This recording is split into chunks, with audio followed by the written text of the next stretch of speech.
welcome back to Moments Peace. So today we're going to talk about observing history through picture study with Queen Homeschool. So I get a lot of questions about this, and I just wanted to go ahead and address this, give you guys a quick idea of what they look like and what is all in them. So you will get a packet like this, and it will be themed. So you can get Middle Ages, World War I, the Civil War, and if you're doing the Queen Homeschool history, the discovering history, it matches really perfectly. And so this one is Sweet Land of Liberty, which covers 1776 to World War I. So this World War I packet would fit nicely with this, so that when you get to the World War I on here, and every discovering history has a timeline in the back. So at the very beginning, you can know when to use it, or you can just pick it up and as you go, because it's kind of an open and go curriculum, which is one thing I love about it. And it's also just very well organized, easy, doable, doesn't bog you down, not unnecessary, lots of sweat work. It's just more delightful way of learning history and a streamlined way of also learning it.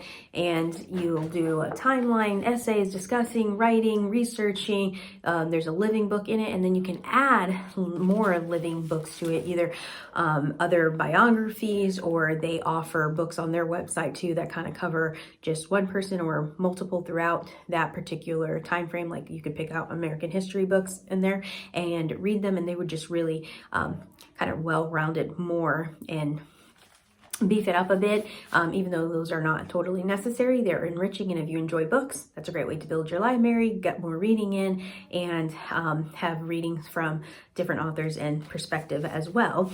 And having Queen Homeschool to do this as your spine, and you're doing this, it makes it very easy. You can also decide to read together or assign the reading, and then just do the history book together. But as you're going through history, particularly as a family, but this could also work if you just decided to assign that history book and these picture studies, these picture studies bring the history particularly to life. It's great for visual learners and gives you an idea of the culture, the time, the people, what they look like, what they dress like.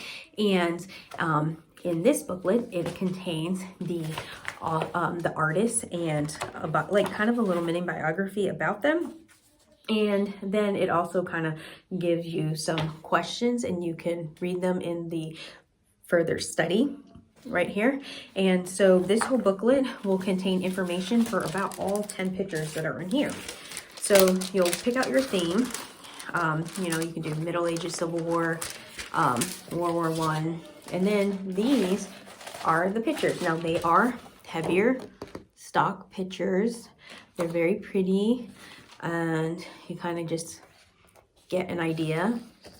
You could also use these pictures, and when you read about this picture and the study and the artist about it in this booklet, which would only take like 5 to 10 minutes, maybe once a week, and then you can leave these pictures up for the week. You could also use these pictures as a way to have essays. Like you could have them write it, or you can use it for art study and have them try to mimic painting something like this or drawing something like that.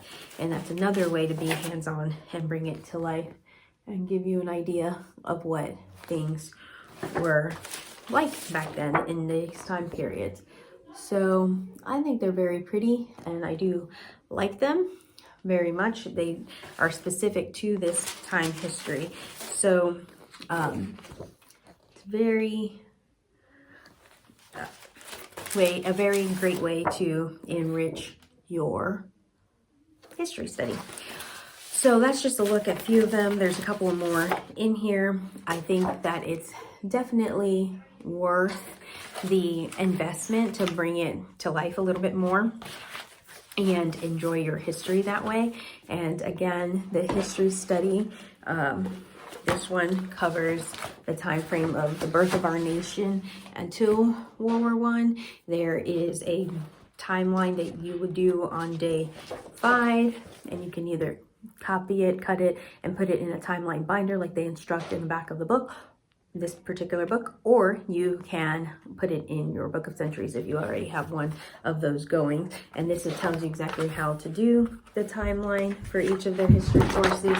And then, as with all their history courses, there's always a list of the chronological orders of events covered in each book. There is no teacher's guide for these Queen Homeschool history books because it's very easy to tell what they should be doing and how to do it. And then days 3 and 4, they're going to be writing more of an essay and doing some research using the internet, encyclopedia, more living books, anything you might have on your shelf to enrich it. And these are created for grades 4 through 12. They do have ones for younger grades. And then day 2 is the actual lesson or a living story. And you would just read that on day 2. And you could pair it with day 1, which is your just basic vocabulary. And they use, and I would recommend you use the 1828 Noah Webster Dictionary. And then you have your story, which is about 2 to 3 pages, front and back, and then you get your critical questions, and you go and dig further, digging out the facts, and then your timeline. So it's a very smooth week, and if you wanted to add the living books to it, you could. And then on day 4 or 5, or you could start it with day 1, it's very easy to add the picture studies to it. So we tend to do it more on day 5 towards the end of the week, where we've gotten some of the lessons down, and because it's mainly just like a timeline that we're adding to our book of century or an event or person that we are, then it's easier to do the picture study then, and then just leave it up. In my mind, I'm thinking, okay, Friday to Friday, and then I put the picture down. Or if you have something where you can hang all the pictures up at once, you could do that. And so all of these are available at queenhomeschool.com, and they've been around for like 30 years. They're completely a Charlotte education philosophy, and so if you want to have all things Charlotte Mason, simple, simplistic, holistic, all together, one place, one shop, then I would highly recommend going over to Queen Homeschool and checking these out, as they are designed to go with this history curriculum, but you could also use it as a standalone. So I hope that this has been helpful to you and it helps answer some of your questions. And thank you, and I'll see you next time.